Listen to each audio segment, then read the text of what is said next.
Hey there everyone, how's it going? Welcome back to another episode of Kerbal Space Program. Gonna be starting off with a little bit of post-commentary today before we jump into some live commentary and show you the Starbase launch into deep space. But just for now, we actually have another mission ahead of time that I wanted to get done. See me approaching here. This is the fuel tanker that I sent out to the space station last episode or a couple episodes ago because I wanted to replace one of them, but then I didn't need to. And now its new purpose will be, well, it'll be getting sent to the moon base, the moon station. And this thing that is nearly colliding with a big fuel tank right now is actually the bottom stage of, I think it brought up Tugger or the HAB module. I can't remember. Either way, it's the bottom stage. It's identical to, or a second stage. Just identical to all the second stages that I use. So, yeah, right now it's just here to do a little bit of fuel transfer. Figure I might as well get these guys topped off before they head off to the moon. And all it's going to be, it's just going to be Tugger, just transferring between the two spacecraft, grabbing a little bit of fuel, transferring it back, and so on and so forth. I think it comes out to something like 2 or 3 trips. Yeah, it wasn't really difficult. I mean, I had them aligned perfectly, and you can see they're aligned along the same axis. So yeah, everything's good. We just got to translate in there.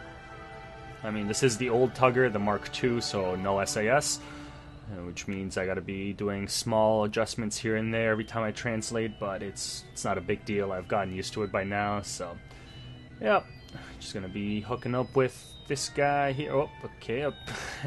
Here I go, just saying I'm getting better at docking with it, and then I do a little crazy motion like that. But yeah, so we're just hooking up, and hooking up. Apparently I'm not quite decided yet. Yeah, just trying to translate when you don't have SAS on will just make you rotate, and that's never fun. But here we go, we got touchdown? That doesn't really work in this case. But yep, there we go. Got our transfer, first transfer. And now we just quickly jump through time a little bit. This was maybe 10 minutes later. Docking is a tedious process. And we just finished all the fuel transfers, and I'm switching to this vehicle to do my retro burn when... Holy crap, I see the moon right there. And it quickly switch to the other vehicle. Make sure the engine is turned off on Tugger. Turn towards the moon and burn. So, the reason I did this right now is if you don't know how to get to the moon, this is one of the easiest ways to do it. Just get into an orbit, preferably a slightly higher orbit than what I've got, but it doesn't really matter too much anyways. And then go around the Kerbin until you see the moon rise and start burning towards it. That's it. And I actually started a bit too late here just because I honestly was not expecting it to show up right there. And these are very weak engines, so if I'd known it would have been there, I would have probably started burning a good 30 seconds to a minute earlier. But, oh well, didn't happen. So basically what that means for this flight is that I gotta do some minor adjustments along the way. And, well, you'll see in a little bit that I end up screwing that up, actually. Just now you saw me disable the crossfeed on the big fuel tank. I wanted to see if I could get to the moon without using the big fuel tank. And indeed I can. For the most part. I can't slow down with just what I have left in the small tanks, but I don't end up using too much of the big tank. And yeah, you can see because of our late burn, we got a really funky orbit now. I actually realized too late that I set it up on a wrong orbit. I was going geez, having some trouble talking today. I set it up so that I would have been going around the moon in the wrong direction. So you can see me here, I set up a node at my apoapsis because this is my slowest point, so I can make some fine adjustments without using too much fuel. And I basically end up burning towards the moon so that it catches me a little sooner, and then that way the periapsis will be on the other side of the moon. Yeah, just going to be doing the burn here. It's better to do these burns as far away from it as you can, while still being close to the apoapsis, if that makes sense. just so you're not wasting too much fuel, and you still have very precise control over how you orbit and everything's going to work. So yeah, you can see me burning here, just burning straight towards the moon, basically. If I time my burn a little better, right off Kerbin, right out of Kerbin orbit, the Lunar Transit burn, or the Lunar Injection burn, if I timed that a little better off the start, I definitely would not have needed to do this, and I might have had enough fuel to slow down with just what the nuclear engines had, but whatever, wasn't a lot of fuel I had to waste in the end.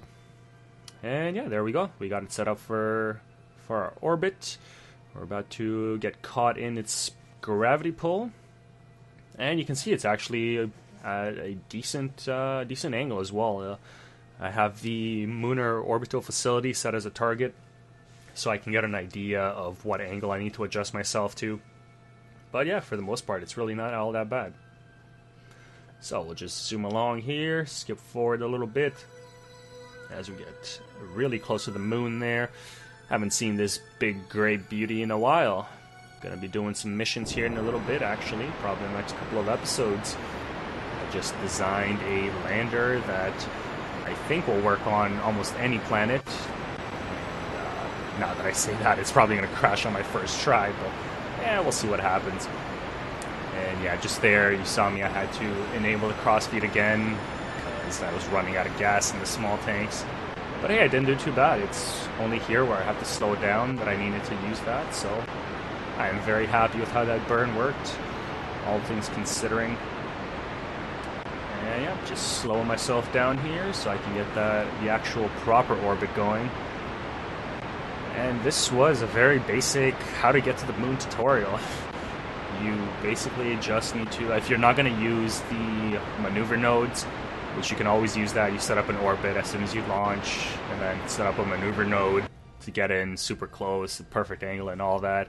So you can do it that way using the computer, or you can do it the old school way, the manual way, and just as soon as you see the moon rise, go for it. And now we're just going to be doing a rendezvous with the Lunar Orbital Facility. I'll be doing a little inclination adjustment here. Just going to cancel that because sometimes it clutters up the UI a little bit too much, so you just can't see as well.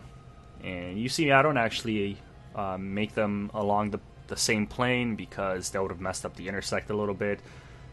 And it's, again, not a big problem. You can always just adjust a little bit later on as we get closer, which is pretty much what we're going to be doing now. Make sure we're pointed towards the retrograde so we can slow down. And yeah, as we get in closer, I actually realized that I'm almost out of monopropellant, so that's no good. Basically, that means that Tugger can't move this fuel tanker to meet up with the station. Thankfully, though, there is plenty of monopropellant on the station itself, so what I end up doing is moving the station in to dock with the tanker. Kind of backwards, but works out in the end. Everyone's happy. Just making some more minor adjustments here as we close in. You've seen the whole rendezvous process several times before, so really nothing too new. And just making sure here that I have very little fuel left in that second stage that got me here. Checking our fuel situation once more. I don't remember if I get rid of that bottom part in this episode or not. I think I just end up leaving it on the bottom of the station. I can always use that as an engine component if I need to move the station somewhere. Just gonna undock this second stage since we don't need this guy anymore. We have just enough fuel in it that it will allow us to deorbit and crash ourselves into the moon's surface. Always nice to keep always nice to keep your space clear of debris. And it's always nice being able to talk as well. If you guys have ever tried commentating, this stuff is not as easy as you might think. Talking to yourself, well, it's kind of difficult sometimes. Unless you're a little bit of a whack job. Anyhow, before I end up embarrassing myself even further, we'll just switch over to the space station here. Turn on our cinematic view. not that it really matters, I guess. And yep, just point ourselves towards the fuel tanker. We got our chase cam going already. Love this chase cam. I love this angle right here, actually. I should use this one more often. And this ends up being a super easy docking, actually. They're almost perfectly aligned, so I just end up pointing basically right towards it and using RCS, moving nice and slow. And there we go. There's our space station. I do end up moving Tugger. Do I end up moving Tugger? Yeah, possibly. Yeah, I can't remember. But it doesn't matter, again. If I actually, yeah, I do end up moving Tugger. I end up decoupling that bottom rocket section that's attached to the bottom of the capsule, and then using Tugger to drop that thing into the moon's surface as well. And then Tugger accelerates back and meets up with the station. I don't show that on camera for some reason. I think I just edited that out, but it's not a big thing. I mean, the moon doesn't really have much gravity, so you can do these maneuvers where you deorbit something and then just quickly ascend back into orbit without having to worry about crashing to the surface of the planet or of the moon. And I don't know if you saw the little mouse wiggle there. I just saw it myself now in editing. But at the edge of that crater that you see, there's a lunar arch there, one of the Easter eggs, and hopefully I'll get to that soon. But anyway, now we'll just switch to the Starbase launch. See you in live commentary, guys.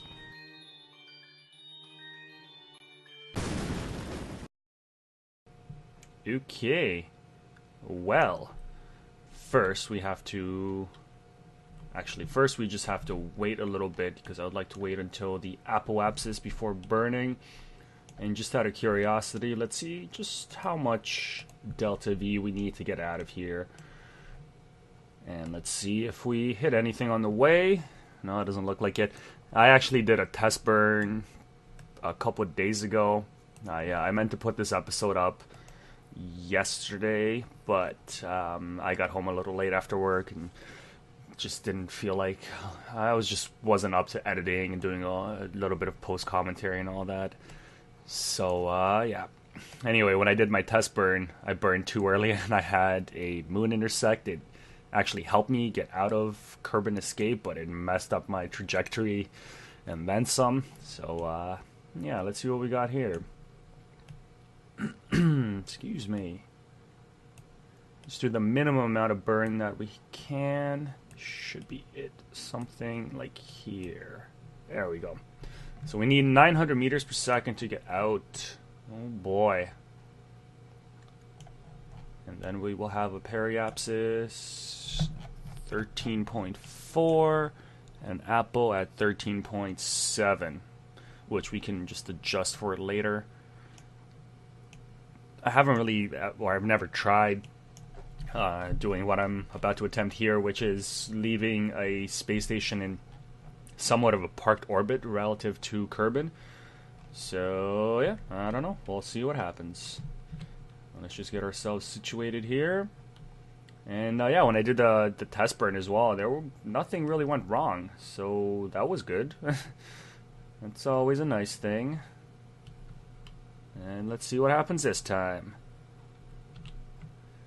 We'll just use time accelerate there to cheat our way. And I'm just debating here whether I should use... No, I'm just going to use the 4 nuclear engines, because that's what they're there for.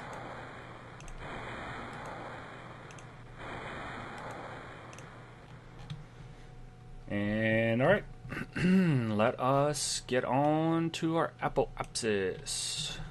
We got 10 minutes. 5, 4, 3, 2... yeah, I'm probably going to start burning about now, because I don't want to mess things up. Because these are really slow engines, really weak engines, a lot of mass to push, so yeah. Yeah, this burn is going to be long, I can tell you that. I will not keep you here for the whole burn, because there's absolutely no point in that. I'll just show you the initial burn as we head off, and then as we arrive, pretty much. But yeah, you ready to see what happens when I turn everything on? Here we go. So yeah, that is surprisingly stable. I mean, those big ass tanks get pushed back a little bit, but other than that, oh, actually, before I forget, ooh, and as we cut the engines, everything goes all wobbly. I'm just going to disable the crossfeed on these. I don't want to use the fuel on these things until I absolutely need to. And I'm just going to get rid of the solar panels as well, because they're just going to get in the way. I don't know if they're going to affect me at all as I head out, but I'll leave the little ones just to get a little bit of power. But I really don't need all this power anyways. I've got like 4 battery packs or something on here. Or was it? Oh, only 1 battery pack. Okay, never mind. I'm a big fat liar. But I've got one of the big battery. Is that even? Yeah, there it is. I was looking at the SAS. I got one of the big ones and some small batteries on that. Anyway, it doesn't matter. Let's get back on track, because, oh my god, it's going to be a 7.5 minute burn, and I'm way past my node. Not that it matters, we're not trying to make an intersect or anything, so we just need to get out. Anyway, we're at full power. Full power! And yeah, so you can see things are a little, okay, I'm not going to turn SAS on, because there's 2 of them, one on Tugger, one on the actual space station, and they're just going to fight each other. And that is really the most annoying part of this flight. I have to do everything manually. I can't leave it up to the computer. Like, I can't just put it on SAS and just keep burning, because it'll waste all my RCS fuel. I do have a ton of fuel as it is, but, you know, don't want to use it if I don't have to. And yeah, you can see we're getting some pretty decent speed. We're almost halfway done with these little tanks, which is to be expected. I think this one got used up already, yeah. But that's really not a huge problem. Oh, whoops. Apparently I forgot one solar panel there. Let's just get rid of that. Alright, just back on track here. And I'm just going to quick save real quick and show you guys what happens if I try to time warp at all. Yep. Things get real scary real fast. I'm not even gonna attempt to leave that on for longer than like 2 seconds, because yeah, I haven't had anything snap off yet, but that looked pretty damn close. Anyway, let's see what's happening here. We are just constantly adjusting, which is kind of a pain, but it's got to be done because our engines are so slow, or our target, our little marker there for the node is constantly moving. But yeah, you can see our apoapsis still having trouble with that word every once in a while. You can see it slowly rising, which is good. And yeah, uneventful. And it will be until we finish the burn. So yeah, I will see you in half a second or so. Alright, we just ran out of fuel on these little guys here. Just wanted to show you this real quick, see how far we actually made it out. That's not too bad. About 850,000 meters. So now I gotta enable the crossfeed again, and we will have more than enough fuel to make it out there. Should be more than enough left in the tanks afterwards as well. And also I got SAS on now, as you may have noticed. It's actually working pretty well. Before I had RCS on, which just screwed everything up with all the ports and everything, but yep, with just no RCS, we're good. SAS is keeping us on track. So yeah, I will see you in a little bit again.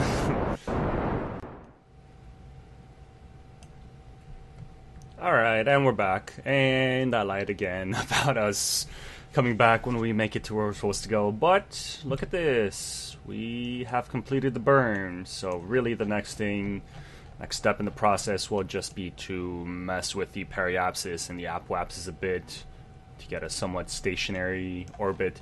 I don't know how well that's going to work, but we will see it in probably the next episode. Because for now, I'm just going to show you this view as we leave the planet. Try to get a nice sexy view here. Can I can't even see. Where's the moon and Minmus? They're over there. So that means they're like over there somewhere. Just trying to get a nice picturesque shot with everything in the carbon system, but I don't think I will. Anyway, we'll just zoom away here. Oh, there's the moon. And Minimus, where are you at, bud? Yeah, he's around here somewhere. Sure, he'll peek his head out at some point. Anyhow, well, the major project for this season is pretty much done. I'm not going to end the season just yet because there's still a few things I have left to do. I would like to send some missions out to a few other planets and then use this space station as a refueling depot for those missions, just to prove that it actually works as for whatever purpose it's intended to work in, and mainly that is as a fueling station. And you can see it did fairly well. I haven't used up too much fuel. Wow, that's kind of weird. There's slightly different amounts.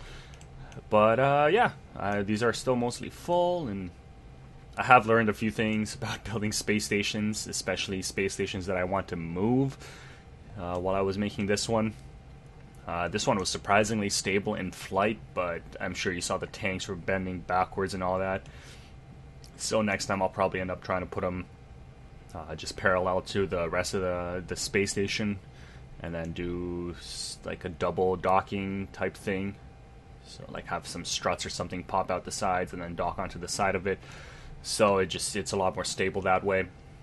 But yeah, I mean, for the most part, this season's pretty much over. If things work out, I would like to start season 2, and I have a fairly big project planned for that as well, as 0.19 comes out, because that project involves the use of 0.19's features, or some of them. But anyhow, I'm nowhere near done with Kerbal. Still got lots of things I would like to do. Got a few projects in the works at the moment. But anyway, I'm going to stop talking now and just quickly zoom on out here. And bam! There we go. There's our orbit. We are in Kerbol orbit. We can still maybe see Kerbin? Where's Kerbin at? I should still be able to see it. But apparently I'm blind. Seriously, where's this planet at? Okay, yeah, whatever. Anyway, it's around, it's in here somewhere in space. It should be like on this direction because it's towards the sun. Anyway, whatever. We have made it to where we're supposed to go without any major problems.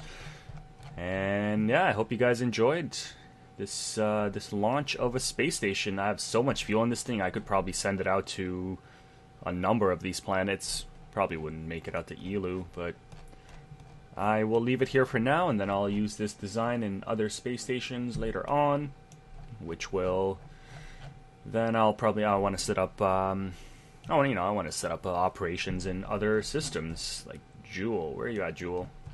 Jewel's got some craziness going down. It's got a ton of moons to explore. Same with Dres, or not Dres, Duna. And anyway, thanks for watching, guys, and leave all your feedback and all that down below. If you enjoyed the video, tell all your friends about it and get me popular. No, I'm just kidding. If you enjoyed the video, you know what to do. You've been on YouTube for a while now, so I'm sure you know how things work. And yeah, thanks again for watching, guys. I'll see you next time.